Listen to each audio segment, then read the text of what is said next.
Como eu disse, né, na abertura do programa, hoje eu tenho a participação de convidados especiais. Quem está comigo ao vivo aqui nos estúdios da TV Candeias é o Frei Jacir de Freitas, né? E ele vai falar sobre mais um lançamento importante aí da Bíblia Apócrifa. Inclusive, ele já esteve aqui para falar do lançamento aqui em Divinópolis, né? Mas vai acontecer uma outra ação de lançamento importante em Carmo do Cajuru e em Divinópolis também. Vem para cá, Frei. Prazer te receber aqui, seja bem-vindo. Bom dia. Bom dia a você, bom dia a todos que nos acompanham em suas casas. É um prazer imenso recebê-lo aqui para a gente fazer mais esse convite especial, né? O senhor já fez um lançamento em Divinópolis, mas agora vai fazer aí um lançamento semelhante na cidade de Carmo do Cajuru, aqui bem pertinho. Sim, o lançamento então dessa Bíblia Apócrifa, né, que a gente lançou aí no mês de fevereiro, março, já esgotou a primeira edição, já estamos na segunda edição dela, e eu tenho feito o lançamento em vários lugares do Brasil, né?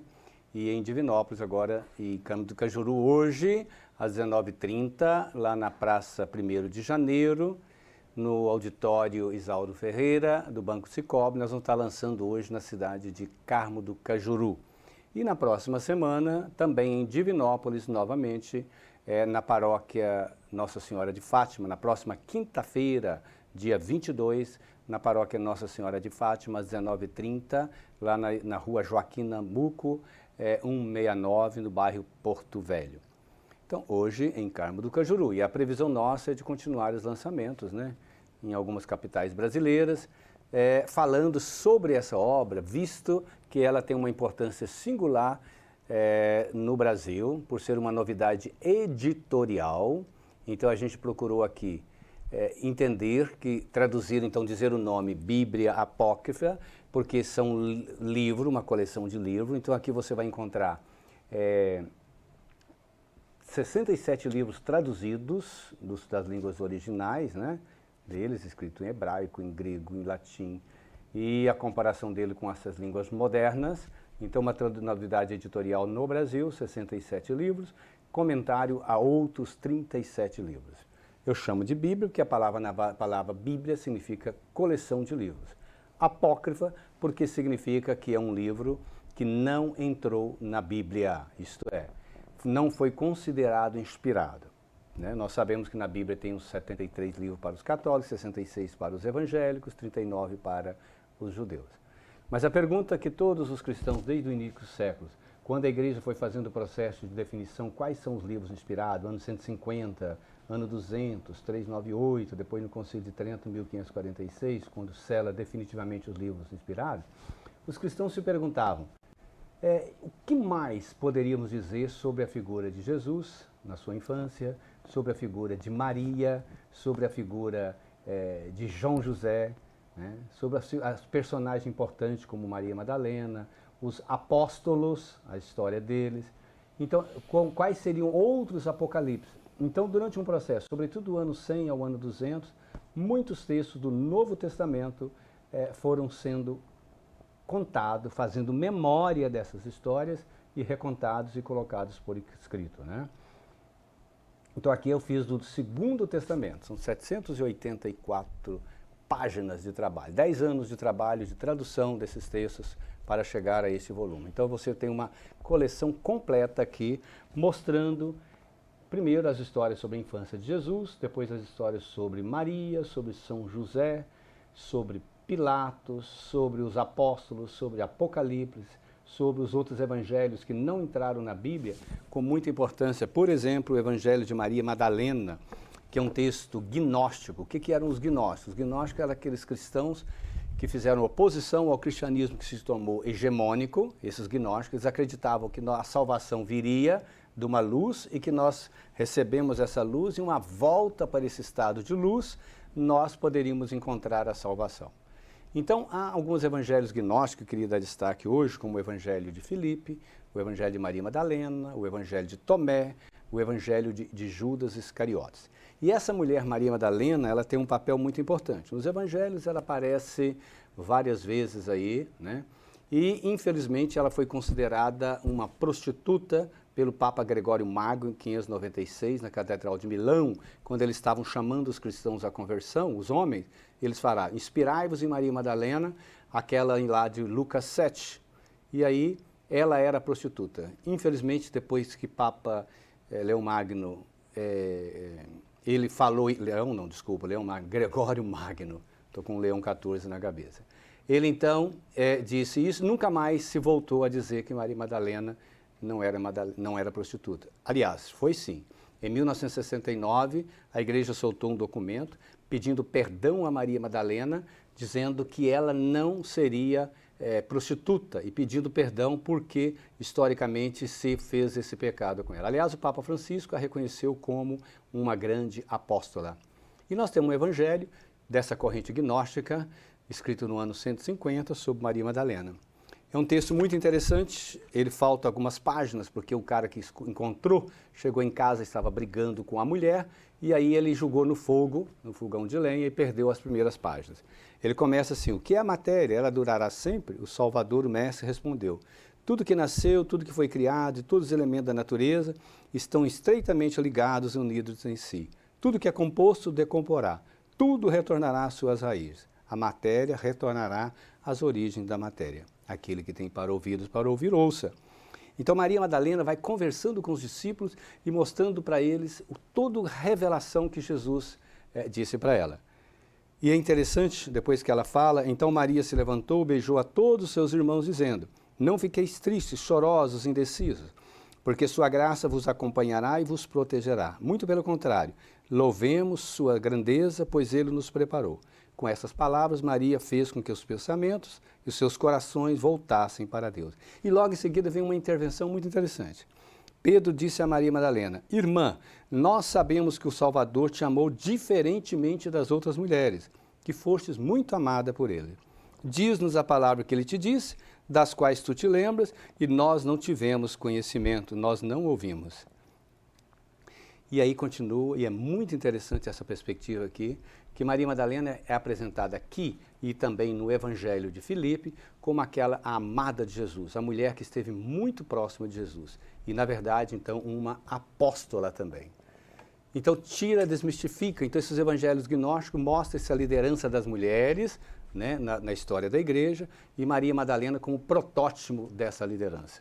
Mas não é só o Evangelho de Maria Madalena. Nós temos aqui Atos de Paulo, como é que foi toda a história dele, Atos de Pedro, Atos de Pilatos, né? Que vai contando toda a história, inclusive como Pilatos morreu, ele tentou mostrar que Jesus, que não tinha culpa, né? Pilatos chamou Nicodemos, 12, que afirmaram o nascimento legítimo de Jesus e disse: está surgindo um distúrbio entre o povo, que devo fazer? Disseram: nós não sabemos, eles decidirão. Aí Pilatos convoca toda a multidão dos judeus e diz: sabeis que tenho o costume de libertar um preso por ocasião da festa dos Ázimos.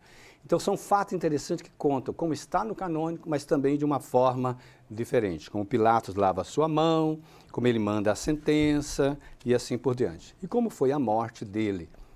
José tem uma história interessantíssima, toda uma devoção no Brasil sobre São José. E esses textos aqui então vão contar como é que foi a questão do casamento dele com Maria. Maria vivia no templo, era consagrada, né? José é escolhido para levar Maria, ele já era viúvo de um primeiro casamento, tinha 6 filhos, e ele vai morar com Maria, e depois Maria então concebe também pelo Espírito Santo, sem a presença de José, conforme a tradição canônica, e depois vai contar toda a morte, como José morreu com 111 anos, Maria estava ao seu lado, Jesus tinha uns 18 anos, Jesus faz uma intervenção a Deus pedindo para conservar em vida a José e inclusive também mostrando como Jesus vai dizer: quem colocar o nome de José no seu filho, a peste não vai entrar em sua casa. Então, se você quer saber, né, Fabiano, histórias interessantíssimas, leia aqui, muito interessante. É uma coletânea de fato de textos. E que eu diria o seguinte, que nós devemos, né, de fato, saber ler esses textos. Muita gente fala comigo: mas você está discutindo, trazendo à tona textos que a igreja proibiu. Proibiu sim, mas eu já venho publicando sobre esses textos há mais de 20 anos e dialogando com os cristãos e até mesmo no interior da igreja sobre a importância de retomar esses textos como sendo mentalidades e cristianismos perdidos no meio de nós. Então, dialogar, trazer essas vozes que foram abafadas. Foram abafadas por quê? Porque no início do cristianismo havia uma disputa de poder também entre os cristãos, para ver qual o perfil de Jesus que entraria nos textos canônicos. Claro, nós temos um best-seller do Evangelho de Marcos, Mateus, Lucas e João. E cada um deles apresenta uma faceta de Jesus e, sobretudo, do Jesus histórico. Mas e os outros textos? Eles são importantes também. Para isso, eu sempre classifico esses textos assim, em aberrantes, complementares e alternativos em relação ao canônico. Isto é, aberrantes exagerados, que não podiam ser verdade, como tem muitas histórias da infância de Jesus exageradas, complementares, que complementam os textos canônicos. A história de Maria nos Evangelhos Apócrifos, que é a tradição de fé católica, é muito mais apócrifa do que canônica. Por que você faz coroação de Nossa Senhora? Por que celebramos a Assunção de Maria, a Dormição de Maria? Está tudo aqui, ó, a história dela, dos apócrifos da Assunção de Maria. E os textos alternativos são aqueles que apresentam uma visão diferenciada do cristianismo hegemônico, como aquele de Maria Madalena, que disse que nós não nascemos em estado de pecado, nascemos em estado de graça pura e durante a vida nos tornamos pecador. A Maria Madalena diz que Jesus lhe diz: sois vós que fazeis existir o pecado quando agis conforme os hábitos da sua natureza, da vossa natureza adulta. Aí está o pecado. Então nascemos de graça em estado de graça pura. Então é isso daí. Eu acho que é interessantíssimo, sabe? Eu acho Com que certeza. tem que colocar em discussão. Inclusive, né, além do lançamento que acontece em Carmo do Cajuru, é hoje, né? É tem que hoje, reforçar, né, às Frei? 19h30, ali na praça 1º de janeiro, no auditório Evandro Ferreira, do Cicobi. Sim. Vai ter o lançamento, vai ter momentos artísticos de apresentação, inclusive o coral que canta em latim, lá de Carmo do Cajuru, vai estar presente. Sim. Então, um número artístico. Eu vou fazer uma exposição sobre a temática por volta aí de 50 minutos, depois tem os autógrafos. E o livro continua ainda com o preço de lançamento, né? O valor dele, na verdade, cheio é R$200, mas nós vamos vender em Carmo do Cajuru hoje a R$160. Então, com um belo desconto. E está também disponível nas plataformas digitais, né?